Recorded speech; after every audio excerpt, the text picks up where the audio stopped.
Eh, Tanggal 16 kemarin itu teman-teman aku sempat bikin video mengenai BMRI sama BBRI ya teman-teman.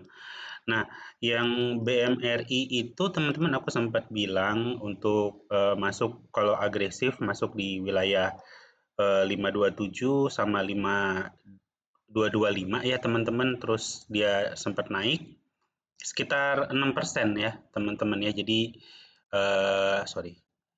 Kalau daily itu kalian udah dapat sekitar harusnya dapat 6% hari dalam waktu satu hari dan kelihatannya hari ini dia akan naik. Yang penting dia harus bisa ngebreak ini. Kalau hari ini sebenarnya udah agak sudah ada udah break udah bisa ngebreak sih ini di yang penting bisa ngebreak 5550 potensi penguatan ke atas itu akan lebih kuat lagi. Jadi seperti itu teman-teman untuk BMRI.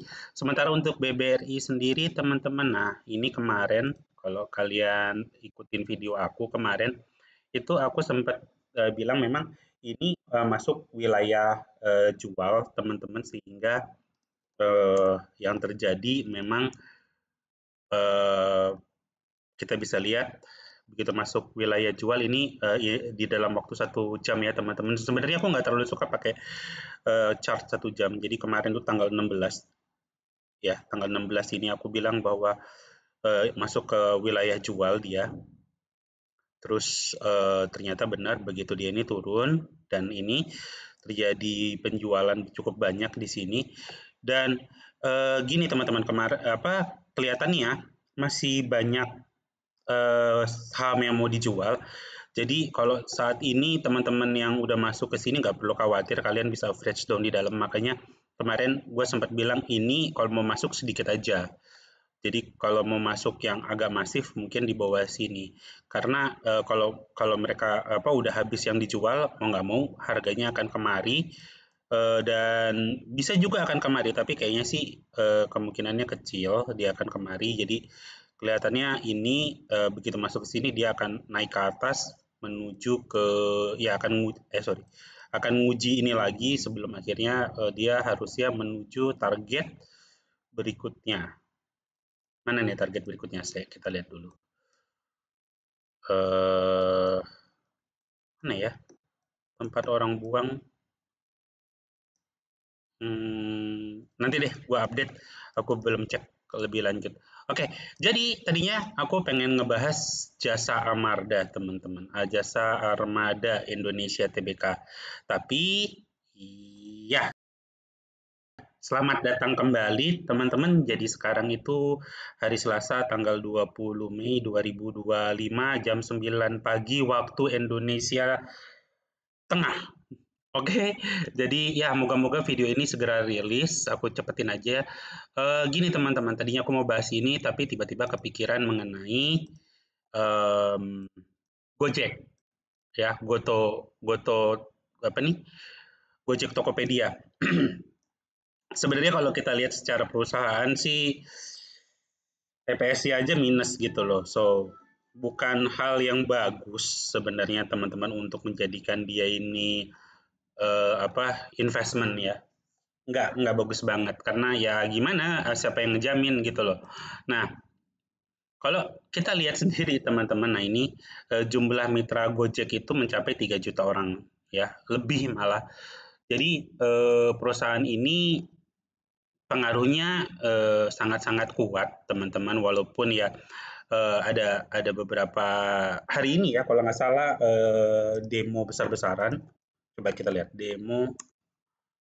Nah, nih, jadi mereka demo jelang demo Goto jelaskan potongan komisi soal komisi apa segala macam. Nah, menegaskan hanya mengambil 20%. Nah, ini cuma ini ya doang nih, ini kalau kita baca Kompas.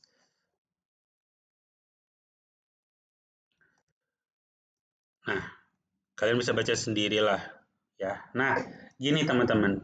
Eh Kalau lihat dari sahamnya sebenarnya ini bukan saham ini saham buat main-main sih, teman-teman. Tapi begini, persoalannya adalah begini. Sebenarnya ada 3 cara kalian ngelihat dari sudut pandang mana mengenai Gojek. Pertama, itu dari sudut pandang investor. Nomor 2 adalah dari sudut pandang pengusaha. Nomor 3 itu dari sudut pandang pemerintah. Nah, bagaimana nih caranya kita ngelihat gitu kan? Bagaimana para pengambil keputusan yang membantu negosiasi antara mitra dengan aplikator ini melihat, oke, gue kasih tahu, kalau dari sudut pandang investor, ya, investor ini hanya peduli bagaimana mereka dapat cuan, oke, tapi mereka peduli apa? Mereka itu mikirin juga bagaimana si perusahaan itu dapat keuntungan. Jadi kan mereka tahu kalau misalnya dari mana nih 3 juta ini adalah asetnya mereka untuk dapetin keuntungan. Jadi mereka nggak mau 3 juta orang ini kenapa-napa. Jadi kalau dari sudut pandang investor mereka akan mikir, eh gue nggak peduli mau lu, yang penting lu misalnya ketemu nasi, mau lu makan kek, mau lu nggak kek, yang penting lu ketemu nasi, terus lu bisa narik, bisa ngasilin gue duit. Terserah, lu mau, yang penting lu nggak kehujanan. Mau lu apa, tidurnya di masjid, tidurnya di emperan toko, di mana, nggak peduli gua. Yang penting kan lu nggak kehujanan, lu bisa ngasilin gua duit. Bodo amat gitu. Nah, tapi gua nggak mau lu mati. Karena kalau lu mati, nanti siapa yang ngasilin gua duit? Nah, itu investor. Nah, gimana kalau pengusaha? Pengusaha itu lebih kejem, makanya gue bingung. Kok ada mitra Gojek yang minta diangkat jadi pegawai? Pegawai itu kan ada maksimum umur, ya kan? Belum lagi ada macam-macamnya gitu kan. Pengusaha gampang aja. Gua sebagai pengusaha nggak peduli gua sama karyawan, mau mati kek, mau apa, tinggal cari aja orang yang lain. Besok nggak suka ganti, besok ada 1.000 orang yang ngelamar. Jadi pengusaha nggak peduli.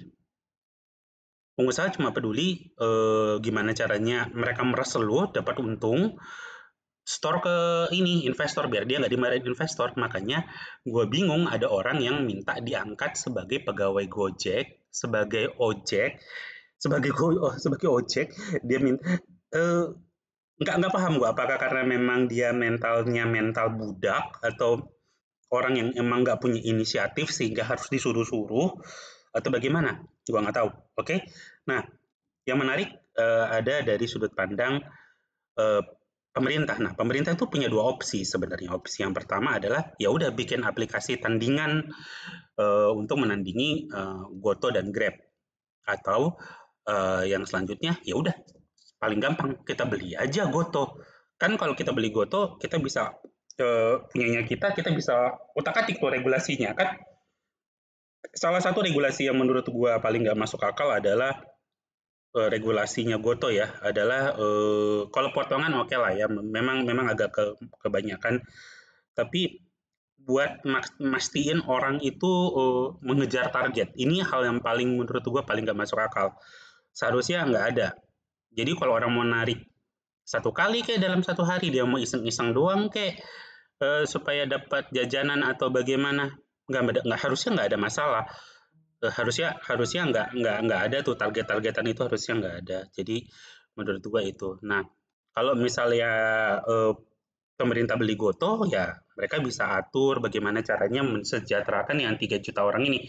Karena kalau Goto ini sebagai apa, ini Goto ini misalnya dia bangkrut teman-teman, maka ya taruhannya ya 3 juta orang ini gede banget. Ini impact ekonominya nih luar biasa. Jadi menurut gua harusnya pemerintah lebih serius soal ini. Nah, kalau kita lihat sahamnya sendiri, sahamnya itu teman-teman nggak terlalu bagus. Karena ya lu lihat sendiri perusahaannya nggak berkembang kayak gini, ngapain gitu loh.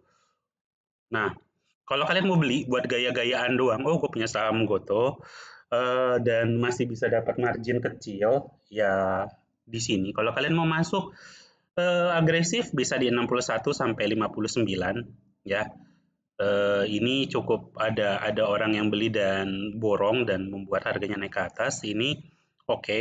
Tapi kalau kalian mau lebih sedikit lebih konservatif ya 57 sampai 54. Karena kalau turun lagi ke bawah kayaknya enggak. Jadi ya di antara dua poin ini aja kalau kalian mau beli Goto. Jadi ya gitu aja teman-teman. Gua nggak bahas lebih lanjut soal Goto. Nanti yang ini aku bikinin videonya. Mungkin nanti malam, besok baru upload atau bagaimana.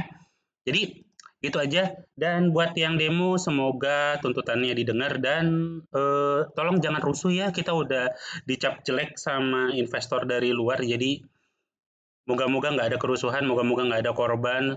Stay safe. Ya, gitu. Oke, thank you sekali lagi yang udah nonton. Sampai ketemu di video-video kita yang akan datang. Dadah.